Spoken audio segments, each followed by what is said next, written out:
Hi, this is Chris Heffley with Bandit Software, and we're continuing our look at some of the newest features we've recently added to Lean Kit Kanban. One of the features we're most excited about is the addition of statistical process control charts. A statistical process control chart is a way of measuring or a way of examining the stability of a process and a way of looking at the variability in that process. We use that to look at lead time and or cycle time and analyze the variability in that metric for our Kanban systems. So here's an example process control chart. I'm going to modify this a bit and change the start lane so that starting in either work queue or in process is valid. This finish lane is still done. We're going to restrict it to everything after January 1st and recalculate. And what we can see here is these green dots here are cycle time measurements. So each of these green dots represents an item that reached the done state and the cycle time for that item. So you can see we're obviously releasing things for this particular process in batches. So here's a batch here, another here, another here.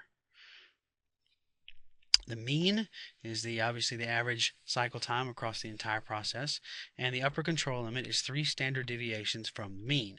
Lower control limit is represented as well. So I can click on each one of these. If I start to look for the outliers and want to figure out what those are, I can get the card details for that and then jump directly to the card detail. This will open in a new window.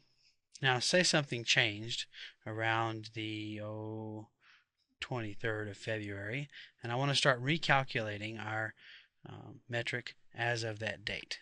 So I can go in here and add a control point as of the 23rd of February, refresh the data, and the mean and upper control limit will be recalculated as of that date and shown on the graph. So the mean changes just a bit from 21 days up to 25 days, and the upper control limit changes a bit as things get a little less predictable. Let's add another one again as of, say, the 2nd of April and see what that does. Oh, by the way, April 2nd. So again, you can see you can slice and dice the statistics and recalculate on the fly to show, to analyze the stability of your process and the amount of variability in it. Another thing that's very useful in terms of providing an SLA for different types of work in your environment is to be able to analyze this kind of process control data based on class of service. So we'll take a look at the same chart by class of service. We'll reset the start lane again, and we'll pull it down to January 1st.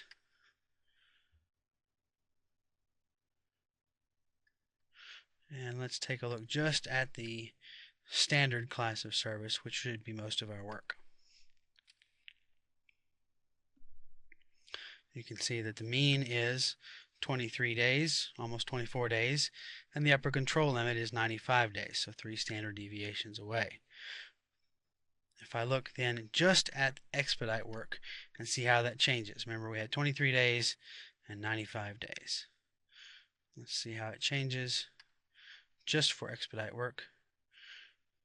See, it gets a little bit shorter on the average, about 6 days faster. The mean is 19 days. The upper control limit is 77 days.